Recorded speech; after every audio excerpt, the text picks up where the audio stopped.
So now I want to talk about the fourth distinctive characteristic of the ethics of care, which is that it reconceptualizes the public versus the private sphere and the relationship between them. So the traditional view is that society and government should not interfere in the home because that belongs to the private sphere. And the consequence of that hands-off relationship with the private sphere are not so good. So it makes women and children vulnerable to domestic violence if the government says hands off the private sphere. It also tends to increase, or at least to mask, the economic dependence of women on men and the inequitable division of labor in the household. So the labor of childcare, the labor of housekeeping, still, despite the progress that has been made in your lifetimes, still falls disproportionately on women. The ethics of care wants to say that the private sphere is a sphere that government and society should be particularly concerned with because it's a sphere where some of our most important relationships take place. Those are unequal relationships, they are dependent relationships, and they are sometimes involuntary relationships, relationships that we have not ourselves chosen to step into. The fifth distinctive characteristic of the ethics of care is that it has a different conception of persons from the dominant moral theory.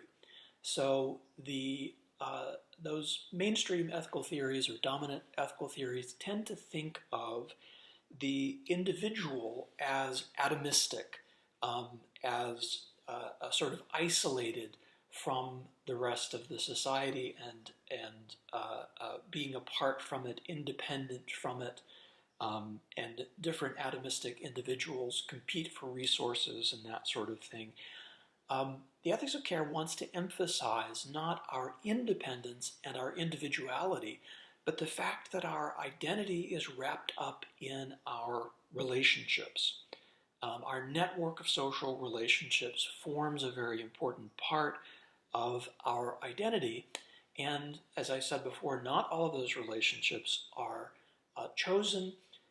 We come with baggage, right? We are, as individuals, encumbered. Our identity is encumbered with familial relationships, social relationships, cultural contents, many of which are not voluntary. And a continuation of that fifth characteristic is that the ethics of care is pro-autonomy, like Kant, but it has a somewhat different conception of autonomy.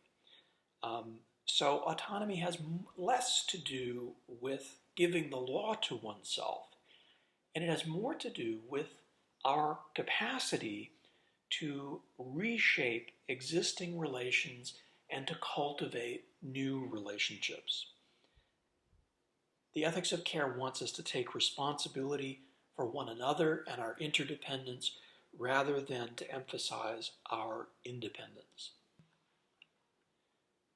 Held and feminist ethics at large do have a concern for justice, but they critique the idea of justice as this game, this environment of competing interests. And they want to see, through this model of caring for and being cared for, they want to see our interests as intertwining.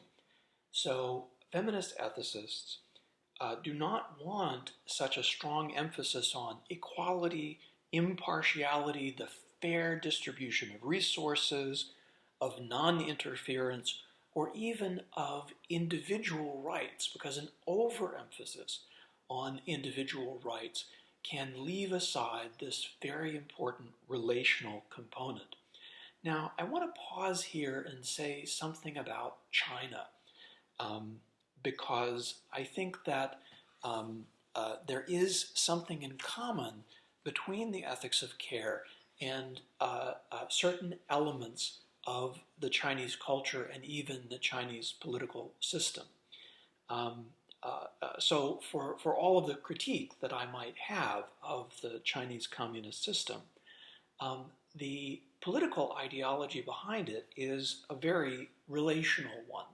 So it is based on a combination, the Chinese society and government are based on a combination of Confucianism, Taoism, and communism. And Confucianism is a masculinist philosophy, but it's also a relational philosophy. And one of the ways you can see this relational dimension is in the duties of respect toward elders. Our respect for our elders in Confucianism is very, very strong. But it doesn't play exactly the way that you think it would.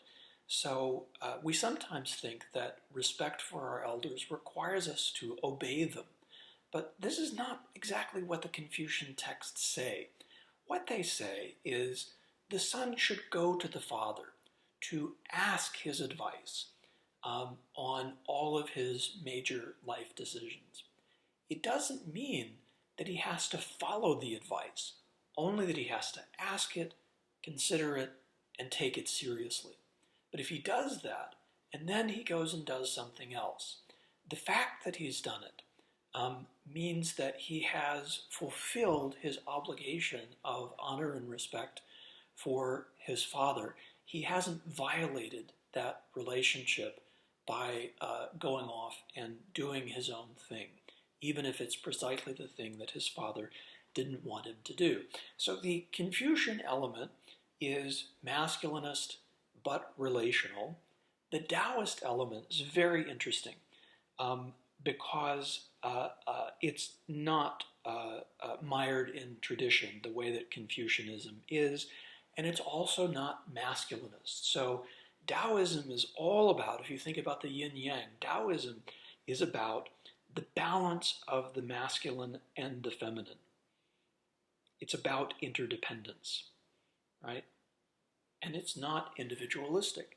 The communist political philosophy is radically non-individualistic in that it places the good of the society, of the community, always ahead of the individual.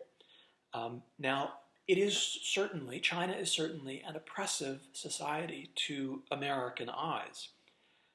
It's interesting that it's, for the most part, not understood that way from within. Now, obviously, there are dissidents who criticize the Chinese system from within, but it's interesting that the majority of the population listens to the criticisms that we have of China and say, they just don't understand the kind of society that we have. Now, what I want you to notice here is not that feminism and communism in China are the same, only that they have certain common features. And so one of the questions that we should probably raise about Held's philosophy is whether it is a realistic proposal for how we could live in a democratic and capitalist society, because in some ways it seems more like the Chinese model, or more like the East Bloc model of, say, East Germany before 1989, the fall of the Berlin Wall.